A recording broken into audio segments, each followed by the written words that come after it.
Assalamualaikum warahmatullahi wabarakatuh. Perkenalkan, nama saya Ayu Arya Lestari. Saya dari Prodi Teknik Informatika kelas karyawan semester 5. Saya akan mempresentasikan ujian akhir semester mata kuliah pemrograman multimedia. Basis data multimedia. Pengertian basis data yaitu representasi kumpulan fakta yang saling berhubungan disimpan secara bersamaan sedemikian rupa tanpa pengulangan redundansi yang tidak perlu untuk memenuhi berbagai kebutuhan. Data perlu disimpan dalam basis data untuk keperluan penyediaan informasi lebih lanjut. Database tersusun atas bagian yang disebut field dan record yang tersimpan dalam sebuah file. Sebuah field merupakan kesatuan terkecil dari informasi dalam sebuah database. Sekumpulan field yang saling berkaitan akan membentuk record. Tidak dapat dipungkiri bahwa database merupakan media penyimpanan database yang paling banyak digunakan oleh aplikasi-aplikasi yang ada pada saat ini. Namun, semakin banyaknya aplikasi yang berhubungan dengan data multimedia, maka database merupakan perluasan kemampuan basis data yang dapat menyimpan data tidak hanya teks, akan tetapi dapat berupa suara, gambar, animasi, maupun data multimedia lainnya. Database multimedia sendiri terdiri dari dua tipe, yaitu static dan dynamic media. Yang pertama, static media, yaitu contohnya ada teks, grafik, dan image. Dynamic media ada animation, musik, video, dan audio. Hal-hal yang mempengaruhi perkembangan multimedia database. Penggunaan komputer semakin luas dan kemampuan komputer semakin meningkat. Alat-alat teknologi yang bisa menangkap display multimedia seperti handycam, kamera digital, scanner, dan lain-lainnya. Ditambah lagi media penyimpanan data yang semakin besar. Jaringan komunikasi data dengan kecepatan tinggi yang sudah tersedia saat ini, semakin banyaknya aplikasi yang berhubungan dengan data multimedia. Isi dari multimedia database, yang pertama itu ada media data, yaitu isinya ada aktual data, dapat berupa gambar, audio, video, dan di-capture, digitalisasi, diproses, dikompres, dan disimpan. Yang kedua yaitu metadata, mendeskripsikan beberapa aspek yang berbeda dari media data, yaitu ditambah, diproses, di-encoding. Sebagai contoh, media format data terdiri pada sampling rate, resolusi, frame rate, skema encode, dan lain-lainnya. Yang media keyword berbasis deskripsi keyword. Biasanya berhubungan dengan pembuatan media data. Contohnya, sebuah video biasanya memiliki tanggal, waktu, dan tempat merekam. Biasanya disebut juga konten deskriptif data. Media feature data berisi fitur. Jadi, dari media data, suatu fitur menentukan media konten. Sebagai contoh, informasi tentang distribusi warna, jenis-jenis tekstur, dan perbedaan bentuk yang ditampilkan pada data analis multimedia. Data disimpan ke dalam database sebagai raw, registering, dan deskriptif data tipe. Raw data umumnya direpresentasikan dengan pixel dalam bentuk byte atau bit. Contohnya, dalam image dapat direpresentasikan pixel, dan untuk mendapatkan image itu perlu diketahui ukuran dari image. Data modeling dikhususkan dalam konseptual design dari multimedia database untuk mengeksekut operasi khusus seperti media object selection, insertion, querying, dan retrieval. Data retrieval, sasaran terakhir dari MDB adalah bagaimana mengakses informasi multimedia secara efektif.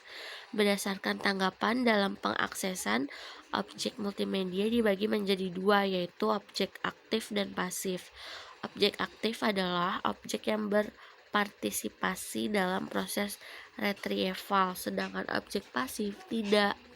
Dalam kenyataannya, semua objek MMDB seharusnya menjadi objek aktif. Query language dalam proses DBMS, query use User diproses dengan mendefinisikan query language sebagai bagian dari DBMS. Multimedia Query Language harus memiliki kemampuan untuk menghandle kompleks spatial dan temporal relations. Multimedia query dilanjut dengan multimedia communication. Komunikasi merupakan tujuan utama dari sistem informasi. Penyebaran multimedia memungkinkan multi-user untuk berkomunikasi satu sama lain. Mendesain multimedia database. 1. Mengatur perbedaan tipe input-output dan media penyimpanan. Input ada message yang berupa scanner atau digital kamera, audio berupa mikrofon atau MIDI, video berupa video kamera. Untuk output tersendiri yaitu message berupa monitor atau printer, audio yaitu berupa speaker, video berupa monitor dan speaker.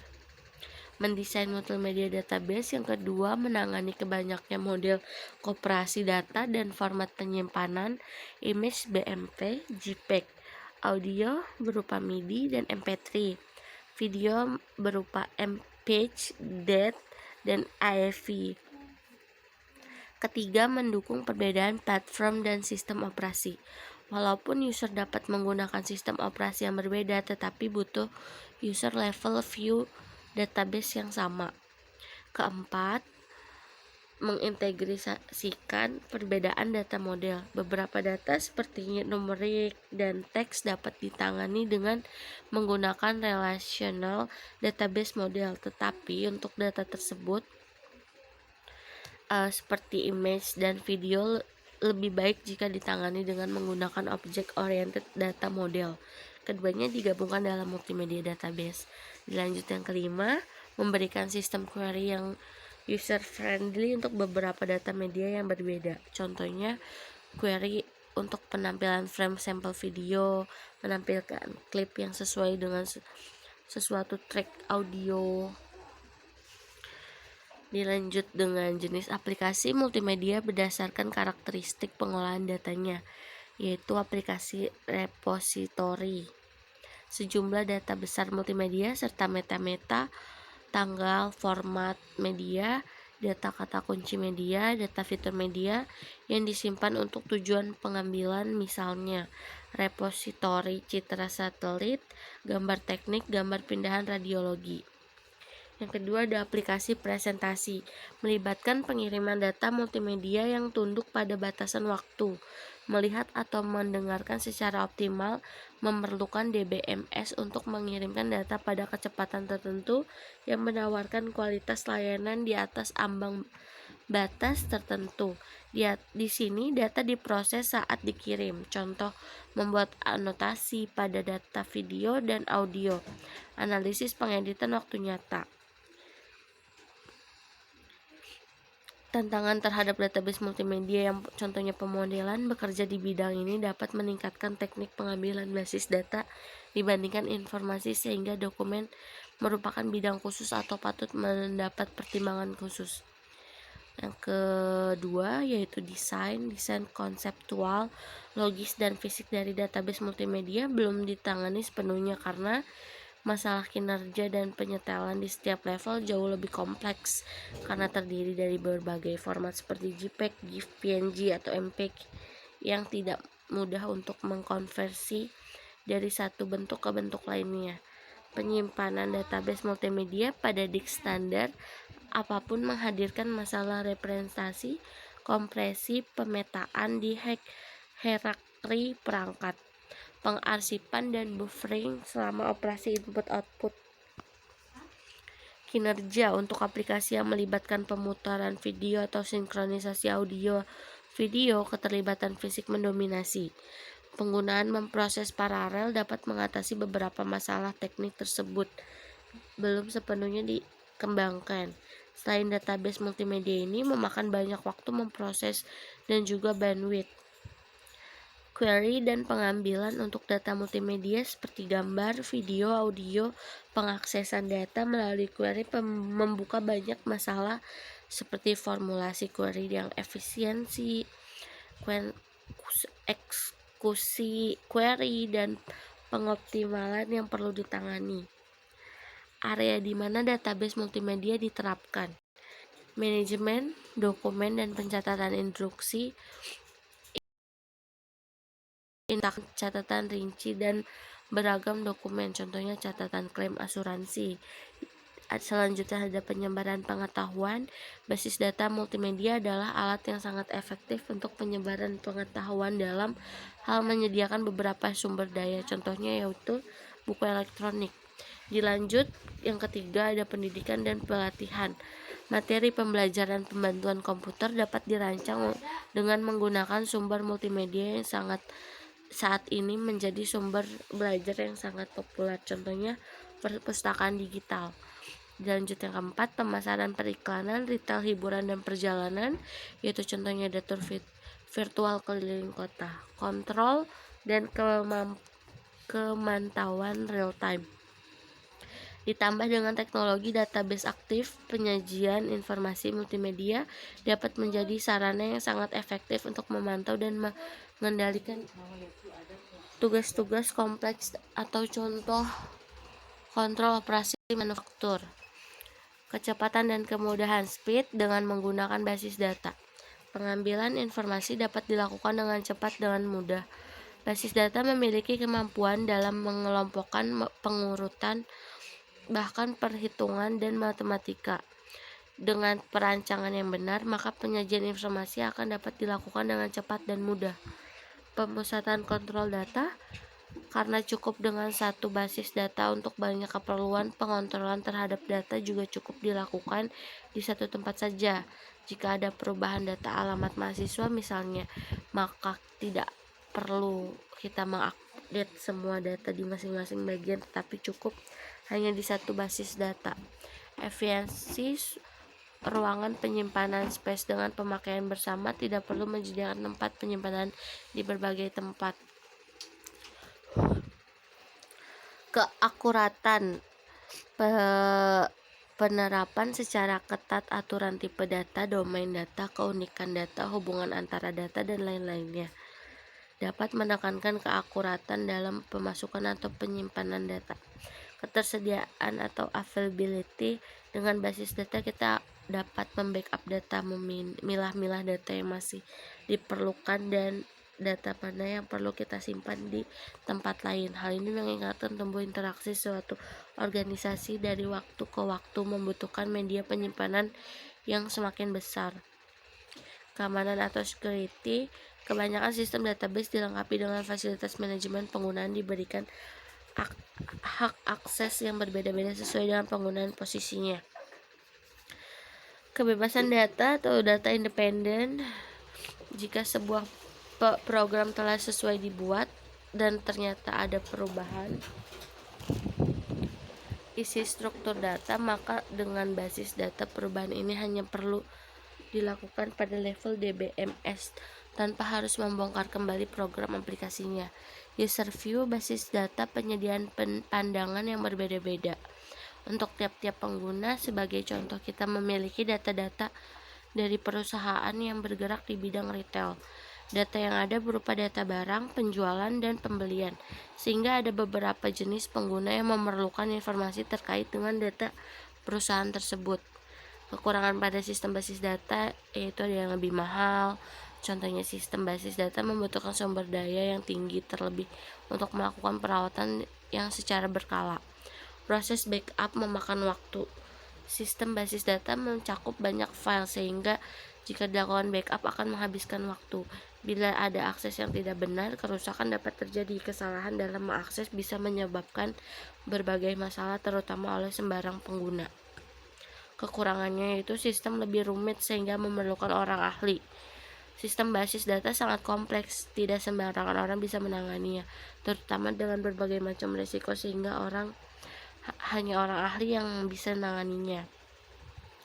Multimedia data dasar arsitektur, berbasis pada prinsip otonomi. Setiap jenis media yang dikelola dengan cara khusus sesuai dengan jenis media dapat melakukan join antara struktur data yang berbeda. Pemrosesan query dengan relatif cepat karena strukturnya yang khusus.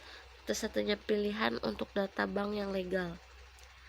Prinsip keseragaman, struktur abstrak tunggal untuk mengindeks semua jenis media abstrak di luar dari bagian yang umum dari jenis media berbeda. Metadata struktur hanya satu, implementasi mudah, anotasi untuk jenis media berbeda. Prinsip organisasi hibrid dari dua yang pertama. Tipe media tertentu menggunakan indeks mereka sendiri, sedangkan yang lain menggunakan indeks diseragamkan. Dapatkan keuntungan dari dua yang pertama.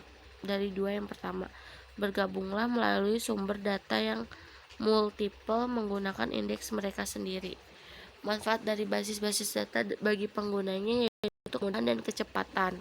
Sistem basis data memberikan sebuah kemudahan untuk memilih data menjadi satu kelompok secara beruntun dengan cepat. Sistem tersebut juga dapat menghasilkan pencarian data yang diperlukan bisa ditemukan secara cepat. Multi-user basis data memberikan kemudahan akses bagi satu atau beberapa pengguna dalam waktu yang bersamaan, sehingga kinerja perangkat dan jaringan dapat mempermudah melalui multi-user sebab penyimpanan hanya memuat satu. Keamanan data merupakan hal yang penting bagi layanan sistem basis data. Sistem basis data akan mengamankan data yang ada dalam sistem tersebut melalui perangkat yang diberikan password, menyebabkan hanya pihak yang diizinkan untuk mengakses data tersebut. Penghematan biaya perangkat. Satu basis data perusahaan bagi para perusahaan besar untuk menghemat biaya perangkat komputer. Hal itu menjadikan perusahaan tidak lagi membutuhkan hard disk di setiap komputer pada tempat yang berbeda. Kontrol data terpusat. Satu server terpusat untuk melakukan penyimpanan data, memudahkan banyak pengguna di cabang untuk mengakses data tersebut. Sebagai contoh adalah kantor perusahaan tidak perlu membuat suatu data di tiap divisinya. Setiap divisi dapat mengumpulkan data khusus melalui satu server yang telah ditentukan sehingga mempermudah atas untuk meminta laporan. Data yang tidak stabil atau redundansi. Terjadinya beberapa bagian data mengalami pandangan pada file-file yang berbeda karena waktu itu cukup panjang. Penyimpanan data yang berulang-ulang di beberapa file juga dapat mengakibatkan inkonsistensi. Kesulitan pengaksesan data. Timbulnya kesulitan untuk mengakses data secara bersama. Solusi untuk mengatasi permasalahan tersebut dengan menggunakan sistem manajemen basis yang mengambil data secara langsung dengan bahasa yang mudah digunakan. Isolasi data. Untuk standarisasi, sulitnya dalam menulis program aplikasi untuk mengambil dan menyimpan data. Jika data terdistribusi dalam beberapa file dalam bentuk format yang berbeda, maka diperlukan standarisasi data dalam satu format yang sama sehingga mudah. Masalah keamanan, security. Keamanan dapat diatur melalui program yang dibuat oleh pemrograman dengan manfaat fasilitas keamanan dari sistem operasi dengan sistem basis data. Maka pembagian hak akses sesuai dengan tingkatnya. Misalnya data mengenai gaji pegawai hanya boleh dibuka dengan bagian keuangan dan personalia dan tidak boleh diakses oleh departemen lain. Masalahnya integrasi kesatuan manajemen basis data berisi file data yang saling berrelasi. Masalah utama adalah bagaimana hubungan antara file tersebut terjadi. Meskipun diketahui bahwa file B berhubungan dengan file A, namun secara teknis maka ada file kunci yang menghubungkan kedua file tersebut. Masalah data independen. Perintah-perintah dalam sistem manajemen basis data mudah digunakan seperti ketika ingin melihat data cukuplah dengan perintah use, hendak menambah data cukup dengan append. Model basis data. Model data yang paling umum berdasarkan pada bagaimana hubungan antara record dalam database. Terdapat 3 jenis, yaitu model basis data hierarchical database model, model basis data jaringan network database model, model basis data relasi relational database model. Terima kasih, sekian. Wassalamualaikum warahmatullahi wabarakatuh.